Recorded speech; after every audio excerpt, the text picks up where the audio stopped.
Hello, this is Dr. Timothy Scott Beck, coming to you from Life Point Medical. It is Tuesday, May the 2nd, and I made two videos yesterday, and I could not get the sound to work. So I've been having my technical advisor help me with this, and we figured out a way around it, but I still couldn't get it to work the way I was doing it before. However, she did show me a way to get around it. So we're doing good. I hope you are. I got some clinical pearls that I wanted to talk to you about yesterday, so I'll do it today. The first one is taking care of retired folks. You know, a lot of times people ask me, how can I protect my brain from age-related degradation or, you know, getting older and maybe you got a little cognitive decline going on or you can't remember what you used to. I certainly can't remember what I used to. So they said, well, how can I protect my brain? And one of the things I've always advised, I said, get a musical instrument and learn how to play something, a musical instrument. And so I read an article a few days on that was hailing on how great it was that you could, as a method to protect your brain, was using learning a musical instrument. So I think learning a musical instrument is a great way to protect your brain because you have to do new connections. But that's the key. A lot of my patients, you are highly accomplished musicians. I know I've got a ton of musicians in the office who are amazing. The problem is, if you're a musician and you've been playing the same instrument and the same music for years, you probably don't have to think about it. It just comes naturally. And so that doesn't work. You've got to actually find a new instrument. You got to do something that you have never done before, another pattern to go by or whatever you do. Like if you've been doing wind instruments, you need to do string instruments. If you're doing string instruments, you need to do wind instruments or piano or something different. So the idea is learn a new instrument to help protect your brain. Great advice. Have fun with it. I love music and I've played music for years. All right, let's talk about knee pain. Another pearl here I got for you. What I want to talk about is knee pain is caused from unequal pressure on the joint. And the unequal pressure is most of the time caused by your anterior thigh muscles, the muscles on the top of your legs right here, becoming weak compared to the muscles in the back of your legs, okay? So what you have to do is you have to consciously strengthen your anterior thigh muscles. And I do this myself because I know it works. But one of the keys that I have found in people is that they get older, they start using their hands to push up like this right here. And I test people and they'll always show me that when they're in the office. Okay, what it is you got to stop using your hands to stand up.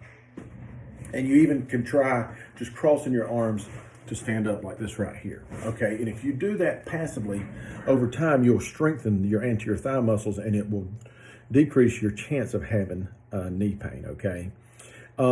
So doing exercises like standing up, getting a chair about the height of your knees and standing up and sitting down 10 times in the morning and the evening will help with knee pain.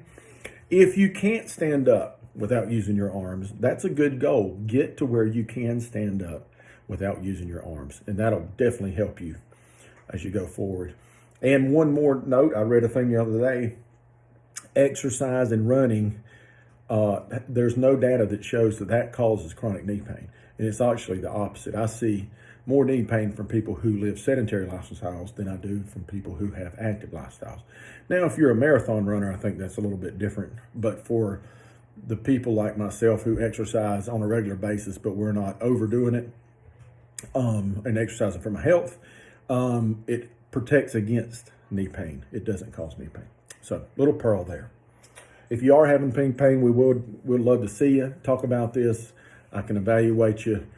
We can get you looked at. We can do shots. We can do exercises. We can do physical therapy, and we can also send you to orthopedic surgery to help with that too. So we do all of that.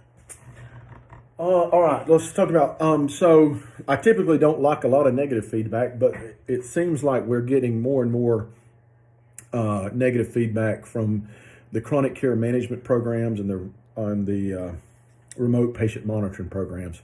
And it's mainly because people don't understand or they're suspicious or paranoid about me doing something I shouldn't, or it's their deductible time for Medicare and they have to pay a bill, and they see that and they say to them, I'm not paying that bill. You told me I'd never have to pay that bill, or something like that. Okay.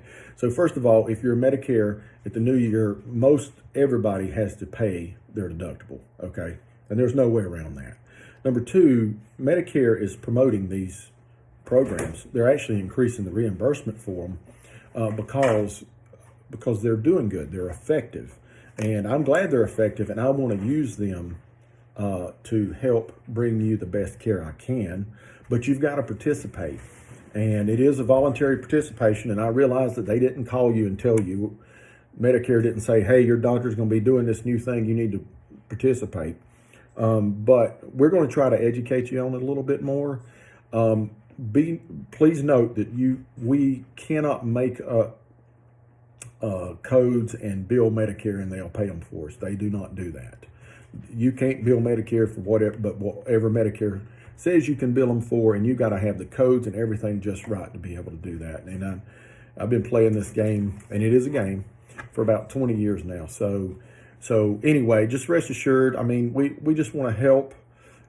We do think, or I do think, these programs, participating in them, are going to be a big part of my viability in the future.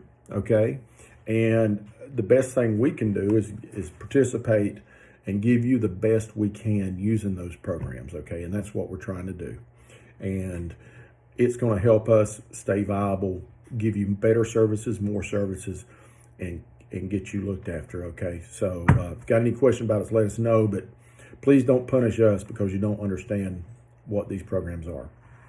All right, and last but not least, Place of Hope is doing wonderful, and I just want to thank everybody for helping.